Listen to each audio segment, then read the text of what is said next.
Today we're going to take a look at IELTS listening part 3 map question types, and I'm going to do something different.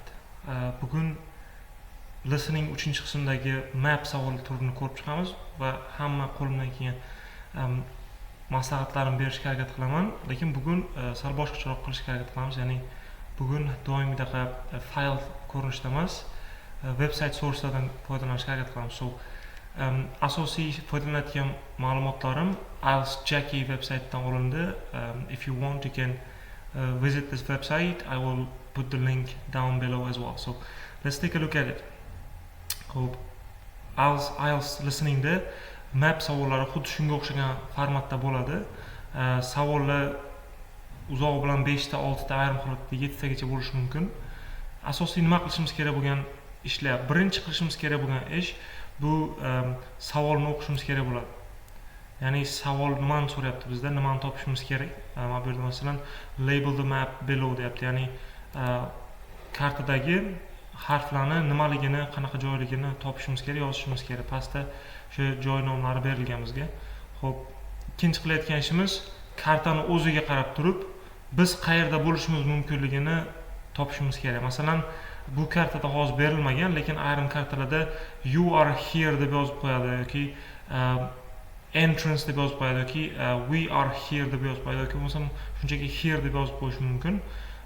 Shundan bilib olamizki, biz kartada birinchi suhbat boshlanganda o'sha joydan boshlab gapirish boshlanadi. So bunda berilmagan, lekin shunaqa bo'ladigan bo'lsa ham biz taxmin qilishimiz kerak tinglashni boshlashdan oldin qayerda bo'lishimiz mumkinligini. Masalan, bu yerda entrance bor ekan, kirish yo'li, bu yoqdan kirish yo'li bor ekan. Xo'p, harflarni ketma-ketiga qarab balki biz bu yoqdan kirish mumkinligini taxmin qilishimiz mumkin. Lekin eshitishni boshlaganimizda bu aniq bo'ladi. Ikkinchi qilishimiz kerak bo'lgan ish bu kartani o'zidagi asosiy berilgan ma'lumotlarni ko'rib chiqishimiz kerak. Masalan, binolar, berilgan binolar bor bizda: library, bank, chemist, supermarket, school, supermarket. Bitta muhim narsa bu yerda biz hamma berilgan ma'lumotlarni detalli ko'p vaqt sarflagan holatda ko'rib chiqishga hojati yo'q, chunki juda ham ko'p vaqtimiz bo'lmaydi. Ya'ni bizga audio boshlanishidan oldin 30 soniya yoki 40 soniya beriladi. Shundan foydalanishimiz kerak. Keyingi muhim narsa bu yo'laklarni nomini ko'rib chiqishimiz kerak yoki ko'chalar nomini ko'rib chiqishimiz kerak bo'ladi. So station road, high street, school road va hokazolarni ko'rib chiqishimiz kerak bo'ladi. Va albatta oxirgi qiladigan ishimiz bu savollarni o'qib chiqishimiz kerak va qanaqa joylarni biz label qilishimiz kerak, qanaqa joylarni kartadan topishimiz kerak. So these are the examples. So here's another example of map. Again, label the plan below, choose 5 answers from the box, write the correct letters A to I next to the questions. Bu yerda nomini yozishimiz kerak. Mana bu yerdagi berilgan joy nomlarini to'g'ri kartadagi joylarga yozishimiz kerak. E'tibor bergan bo'lsak, bu yerda qanaqadir joy plani berilyapti, bu yerda esa binoni plani berilyapti. Xuddi shunga o'xshagan, xuddi taskplan, IELTS taskplandagidaqa planlar tushishi mumkin. Map bor IELTS taskplanda, xuddi shunga o'xshagan planlar tushishi mumkin. Hammasi xuddi shunaqa bo'ladi. Boya aytganimdek entrance ga e'tibor beramiz. Demak, bunda bilamizki, biz ayni mana shu yerda turibmiz va suhbat mana shu yerdan boshlanadi. Eng asosiy language bor bizda, map bilan ishlayotganimiz asosiy language bor. Ya'ni navigation language degan bo'ladi buni.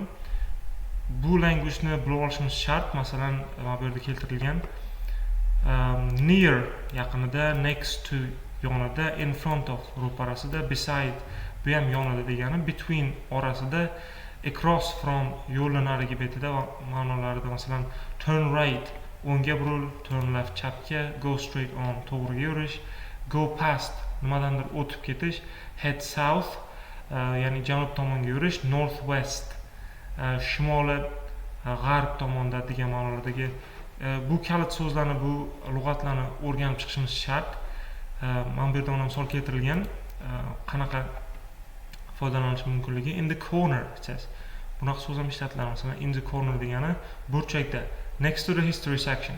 History bo'limi yonida you will find 10 shelves of encyclopedias, dictionaries and directories.